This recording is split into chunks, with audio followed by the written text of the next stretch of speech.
Sekali lagi tepuk tangan yang meriah untuk Pak Ganjar. Silakan Pak Ganjar.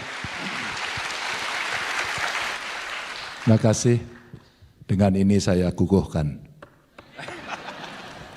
Tadi permintaannya Pak Mangadar gitu ya, dikukuhkan. Izin saya berdiri. Boleh, Bapak ke sana boleh, ke sini boleh. Kalau di belakang saya nanti dikira ajudan, Pak. Jangan. Terima kasih, Prof. Assalamualaikum warahmatullahi wabarakatuh. Selamat pagi, salam sejahtera untuk kita semuanya. Berkah dalam, shalom, Om Swastiastu, Namo Buddhaya, Rahayu. Sampurasun. Kumaha damang? Alhamdulillah. Tadi Pak Rektor saya jalan pagi, jalan kaki di depan Unpar.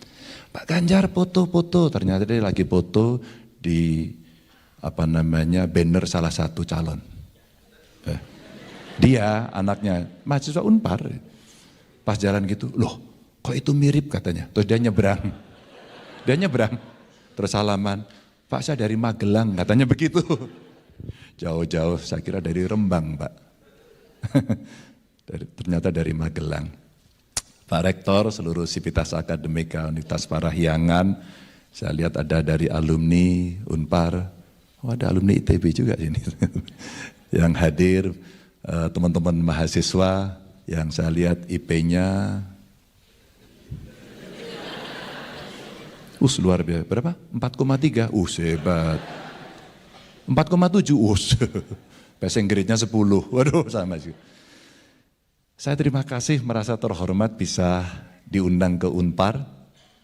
Beberapa kali kami diskusi, pernah sekali waktu itu Zoom kalau tidak salah ya. Kita diskusi pada banyak hal dan hari ini saya diminta untuk bercerita soal anak muda. Kalau mau aktif di dalam politik kira-kira oke apa enggak oke ya gitu.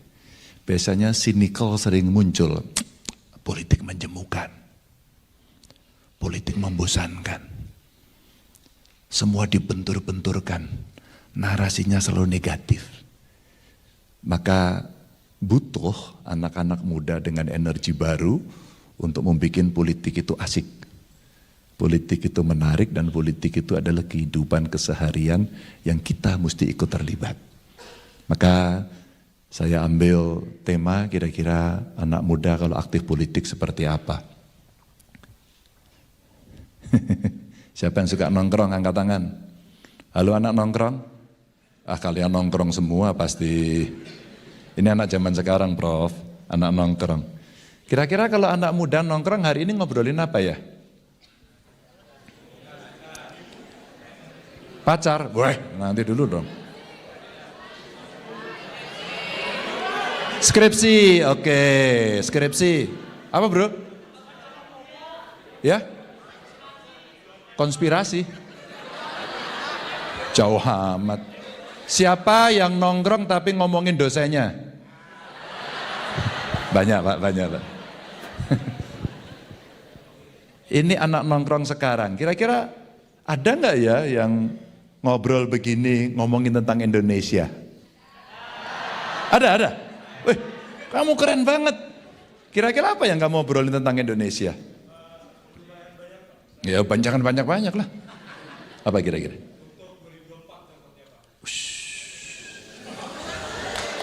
Oke. Dia mau lihat politik. Apa bro? Kedaulatan pangan. Suka makan? Oke. Kamu makannya ganti-ganti atau beras terus? Oh beras, jadi nasi pakai mie, itu karbohidrat semua. Aku pengen dengar suaranya cewek. Pernah nggak ngobrol gini, ngopi ke kafe tapi ngobrolin tentang Indonesia? Angkat tangan dong. Apa? Neng? Mau dibawa kemana Indonesia? Emang maunya dibawa kemana? Keadilan makin jaya Pak, oke Pak, hidup mahasiswa. Kira-kira kalau saya minta 2 aja, problem Republik ini yang menurut kamu mesti diselesaikan, apa? Penguasa yang selalu melakukan seenak jidat kepada Oke. Ini bahasanya saya suka, Pak. Ini saya bahasa paling suka, anak muda banget. Penguasa seenak jidat. Ya. Oke. Ya. Penutupan tempat ibadah.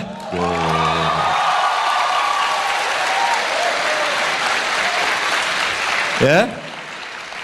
Fakultas apa, Neng? Oh, pas sama itu. Saya juga pernah kok sekolah itu. Udah pas ini, Pak. Penguasa seenak jidat. Intonasinya nggak gitu ya tadi. Yang kedua, soal kebebasan beribadah. Wah, keren ini. Ini contoh bagaimana anak muda sekarang memikirkan bangsanya dengan narasi dan kalimatnya. Anak muda zaman dulu bagaimana? Lihat aja gambarnya. Dia ngopi juga. Dia nongkrong juga. Bajunya aja yang beda ya. Yang dulu juga sama seperti ini. Dia ngopi, dia nongkrong, dan dia juga berpikir tentang bangsanya. Bagaimana lepas dari penjajahan, bagaimana menjadi negara merdeka. Bagaimana bebas beribadah. Bagaimana bisa mengakses pendidikan yang baik, kesehatan yang baik. Dan kemudian adil dalam Bhinneka Tunggal Ika. Iya dong? Setuju nggak? Teman-teman, ini saya ceritakan sebagai satu fondasi. Apakah kita akan mengingkari ini atau tidak? Pernah dengar nama Gatot Subroto? Tahu nggak agamanya apa? Nggak tahu? Iya, nggak tanya yang tahu. Yang agak mahasiswa senior tahu. Mahasiswa senior ya? Ya teh ya? Gatot Subroto, jenderal agamanya Buddha. Itu banyak yang tahu. Waktu saya ngobrol dengan komunitas muda Buddha, saya ceritakan, mereka juga tidak tahu. Artinya, banyak suku, banyak ras, banyak golongan, banyak agama, banyak strata sosial yang saat itu menjadi bidan-bidan lahirnya Indonesia. Itu seperti anak muda. Dia kumpul, dia bicara dengan diskusi berpikir tentang Indonesia. Dan lahirlah setelah obrolan itu adalah Sumpah Pemuda. Maka bukan 1000 pemuda yang diharapkan oleh Bung Karno. 10 pemuda. Kalau 1000 orang tua, Bung Karno akan mencabut Gunung Semeru dari akarnya. Tapi untuk pemuda, hanya 10 untuk bisa mengguncang dunia. Muda men. Muda. Maaf yang sudah tua-tua. Sabar, berikan kepada yang muda. Percayakan kepada mereka.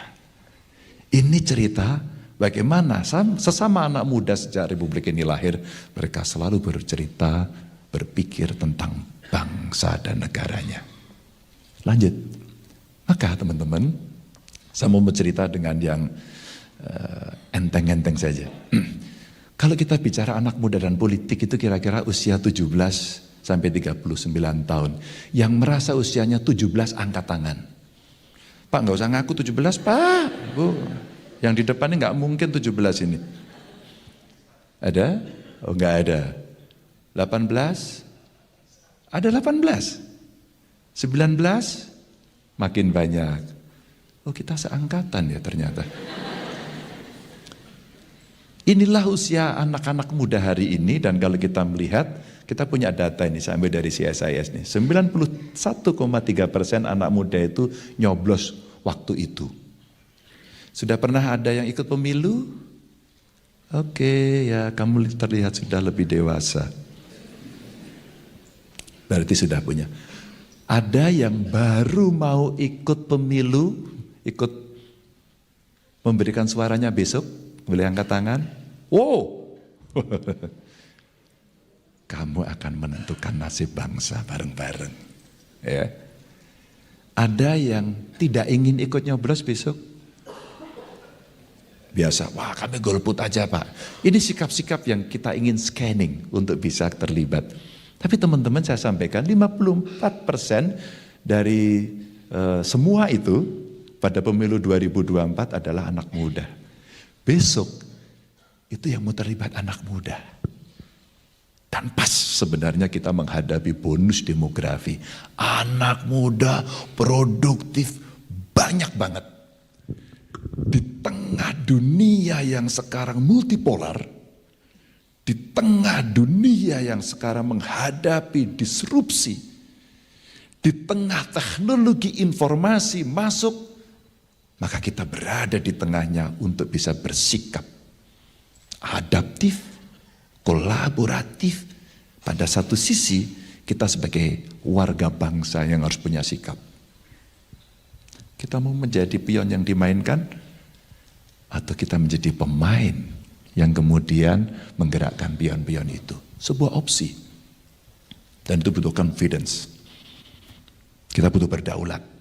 Kita butuh bisa melakukan. Dan itu 54% yang besok akan menentukan. Dan 35,9% anak muda ini rata-rata dia tidak puas dengan sistem demokrasi saat ini. Seenak dijidat dia. Pemerintahnya seenak jidat tuh gitu. Bahasa anak sekarang. Menurut saya funky juga sih. Polos, bagus gitu ya. Tapi mereka enggak puas. Izin Prof. Saya S2 saya ilmu politik. Saya bertanya, Prof, is demokrasi the best system? Enggak. Demokrasi is not the best system, begitu ya. Katanya just second best system. Lalu yang mana yang the best system belum ketemu? Maka ilmu pengetahuan selalu mencari. Tapi pilihan terbaiknya adalah demokrasi karena semua bisa berpartisipasi. Mungkin teman-teman, kalau tidak terjadi perubahan pada tahun 98, kayaknya saya nggak mungkin deh ya. Masuk jadi anggota parlemen di DPR, jadi gubernur. Siapalah saya ini? Tidak punya urut-urutan yang mungkin akan bisa menjual. Saya, Pak Rektor, cek golongan darah saya, Pak. Setelah saya cek, merah darah saya, Pak. Bukan biru, Pak. Seperti yang lain semuanya. Apa artinya? Dengan demokrasi kemudian siapapun bisa jadi apapun. Ya, tinggal kita mau nggak terlibat. Siapa yang hari ini sudah masuk partai politik hari ini? Mahasiswa. Boleh angkat tangan? Ada nggak? Sekarang yang mahasiswa sekarang sudah masuk partai politik, jarang ya. Saya tahun 92 masih mahasiswa, waktu itu sudah masuk partai politik. Saya demo juga sih. Maaf Pak, kadang-kadang demo rektor juga Pak. Maaf Pak. Mohon maaf Pak sekarang. Gara-gara sering demo dimarahi rektor, jadi Pak anggota DPR. Digembleng gitu ya. Maka kemudian kita punya mimpi-mimpi pada saat itu. Kalau kita pas demo itu, kita habis demo ngapain ya? Teriak-teriak. Ngatain pemerintahnya pokoknya jelek, kurang ajar dan sebagainya. Pokoknya enggak aspiratif. Apa yang kemudian terjadi? Mimpi kita apa? Kami ingin rubah. Lalu bagaimana caranya? Silakan, ada banyak jalan.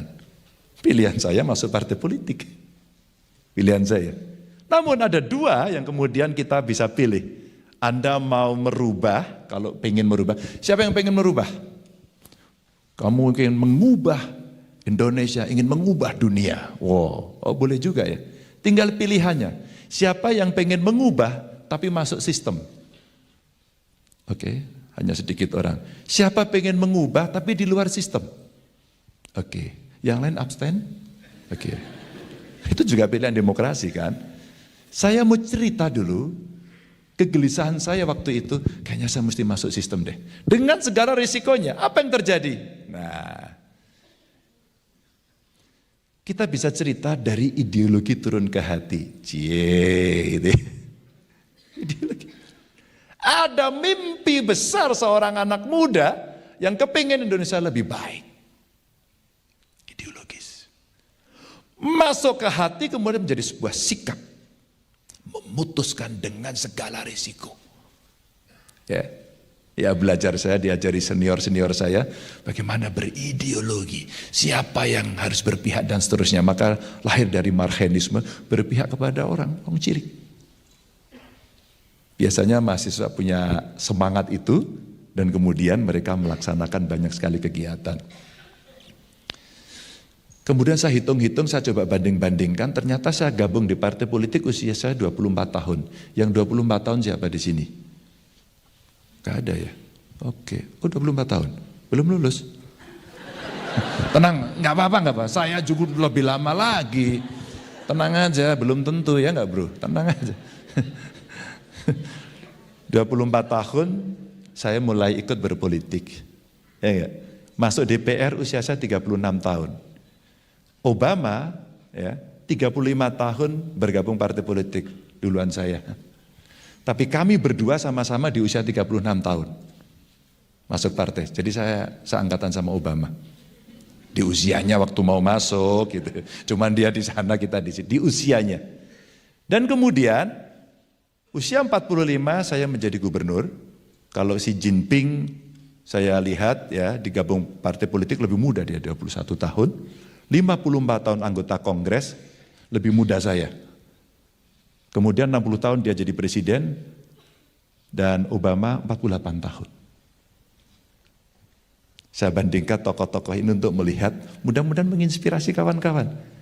Kalau tertarik pada jalur ini, ya enggak? Tertarik? Tante tertarik, tante? Tertarik teh? Ya. Kalau tertarik ada jenjang itu. Lanjut. Maka teman-teman, kalau Anda kemudian ingin berjuang dalam sistem, ada pilihan. Mau jadi legislatif atau eksekutif. Ada yang pengen jadi anggota legislatif? Wow, oke. Sepertinya kamu harus saya kader ini. Penting bro, kalau nggak ada mentor, nggak ada kaderisasi, salah bisa repot loh. Ada gurunya. Nggak kuliah di Unpar, kamu nggak dapat guru yang baik. Begitu kuliah di Unpar, dapat guru yang baik. Ya Pak Rektor ya, Bu dosen ya, kira-kira mereka pasti akan dipersiapkan menjadi anak-anak yang hebat. Nggak tahu, tanya. Keliru dibetulkan. Ujian nilai F, ngulang. Kalau A nggak usah diulang. Artinya apa? Learning proses menjadi penting. Kalau kamu mau masuk ke legislatif, ini yang dikerjakan. Ada fungsi-fungsinya. Bagaimana soal hak budgeting, oversight, pengawasan, legislasi. Maka yang sekolah hukum, sekolah politik menjadi penting untuk tahu ini. Ya, menyerap dan menindaklanjuti aspirasi masyarakat, dan bagaimana kemudian oversight itu tuh biasanya kalau rapat tuh loh, keras. Alumni di sini yang teman-teman saya banyak ya, Bima Arya ya. Dari sini sekarang wali kota. Toto itu sekarang jadi pollster yang cukup kredibel di Indonesia. Tomar Wara Sirait, sahabat saya juga, lulusan di sini semua. Dia sih merasa muda terus mereka-mereka ini gitu ya. Tapi setidaknya mereka merepresentasikan kemudaan mereka yang kemudian mengambil peran-peran itu. Alumni Unpar loh. Mereka sahabat saya. Ada pilihan yang di legislatif, ada yang pilihan kemudian legislatif ke eksekutif. Saya alhamdulillah bisa berkesempatan untuk bisa di dua itu dengan peran masing-masing. Maka ketika peran itu kita dapatkan, apa yang mesti kita lakukan? Ideologi tadi yang jatuh ke hati. Ya teman-teman. Maka saya mencoba mendorong. Ketika saya jadi legislatif apa ya? Ada cerita Pak Rektor, Ibu Bapak dosen teman-teman. Waktu itu kita berdebat undang-undang kewarganegaraan. Karena banyak sekali orang yang lahir di Indonesia pada saat itu nggak bisa mendapatkan kewarganegaraannya. Waduh, tiap hari ke imigrasi, boleh dikata begitu. Ya nggak tiap hari lah ya, ada temporer.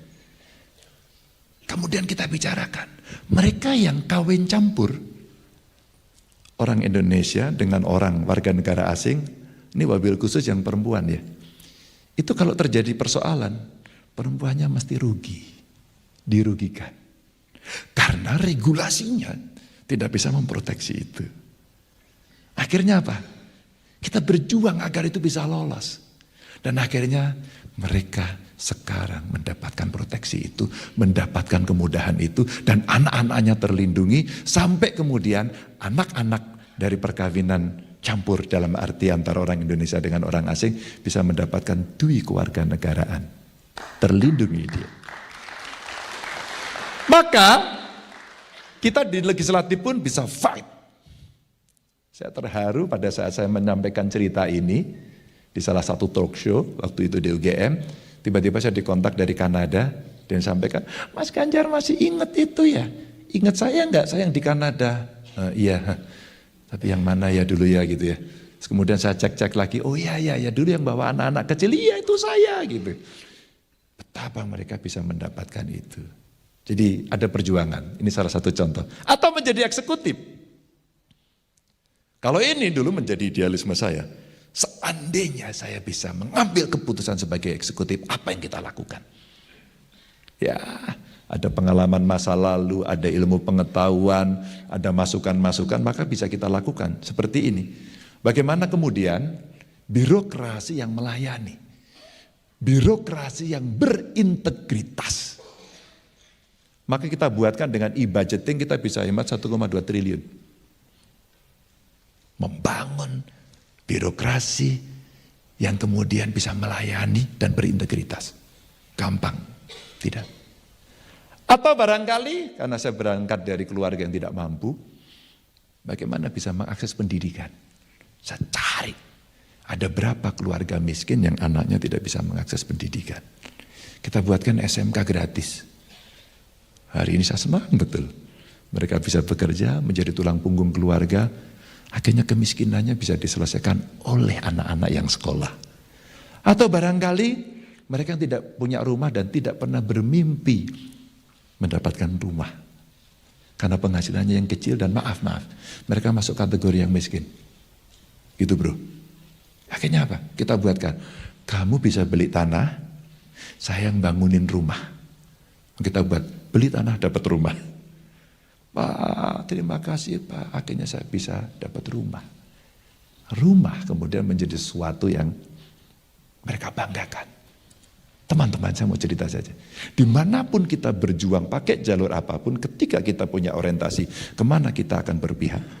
Meskipun tidak semuanya bisa diselesaikan, tapi keputusan-keputusan penting bisa kita lakukan dengan idealisme, dengan misi yang kita bawa. Lanjut. Maka teman-teman, kalau teman-teman berada pada pilihan yang lain di luar sistem, boleh kok. Anda mau ikut menjadi civil society yang mengawasi, kadang-kadang menjadi pressure group. Kalau kemudian menjadi pressure group, Anda bisa bicara banyak sekali. Ada ormas mungkin, sociopreneur mungkin, membangun komunitas mungkin, yang peduli pada kelompok-kelompoknya, itu pun bisa dilakukan. Yang penting kita positif, untuk bisa berkontribusi pada bangsa dan negara ini. Jangan biarkan jalan sendiri, karena kita mesti berpartisipasi.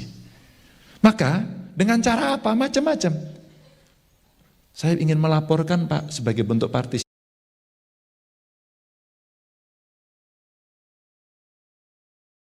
Transparan, orang bisa mengecek accountability-nya, tapi tidak telanjang. Kalau telanjang kan semua dikeluarkan dan seolah-olah atas nama transparan. Akhirnya malah negatif yang muncul. Dan ya mungkin mau kepo lah, pengen lapor biar mudah, bagaimana bisa masuk ke pemerintah. Ada. Kalau hari ini tingkat presiden itu namanya lapor. Ya. Kalau di tingkat gubernur saya namanya dulu lapor gub. Kemudian saya membuat link, saya linkkan antara lapor gub di daerah dengan aplikasi lapor. Mungkin kalau kita omong sekarang namanya lapor pres. Gitu. Sehingga semua persoalan bisa cepat. Birokrasi kemudian bisa kita kendalikan untuk melayani mereka. Dengan prinsip 3 saja. Layanilah masyarakat dengan 3. Mudah, murah, cepat. Pasti masyarakat suka. Kalau enggak ya tinggal dicewer. Ini kontrol sebenarnya dari seorang leader untuk bisa menyampaikan itu. Ini kalau kita mau memilih jalur yang di luar sistem. Lanjut. Maka kalau kemudian kita ngelihat, Bapak Ibu, kawan-kawan semuanya, mau nggak kemudian teman-teman mau langsung praktek dengan cerita ini? Kamu mau? Aku tahu mimik mulutmu tadi. Mau. Wih, keren ya.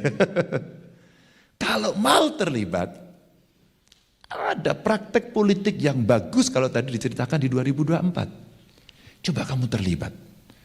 Mungkin berbasis pada komunitas kawan-kawan untuk bisa masuk. Cerita rumah ibadah barangkali, cerita UMKM, cerita kreativitas dan inovasi mahasiswa. Research and development dari kampus yang kemudian bisa kita hilirisasi untuk kita masukkan ke sana. Terakhir, yang mau saya melamar Anda untuk terlibat. Mulai hari ini dan yang sedang berbicara ini butuh kolaborasi dengan anak muda. Kita mesti tuntaskan, kita mesti bereskan dan anak muda bisa berpartisipasi dalam politik. Terima kasih. Assalamualaikum warahmatullahi wabarakatuh. Tepuk tangan untuk Gebi. Apa judulnya Gebi? Hitam Putih Ganjar, Jejak Kepemimpinan Ganjar Pranowo di Jawa Tengah. Dan ini mungkin juga menggiring satu pertanyaan terakhir mungkin Pak Ganjar. Hitam putih.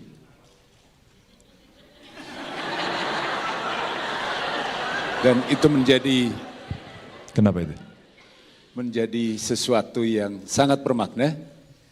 Kenapa hitam putih? Karena saya tidak pernah abu-abu. Terima kasih.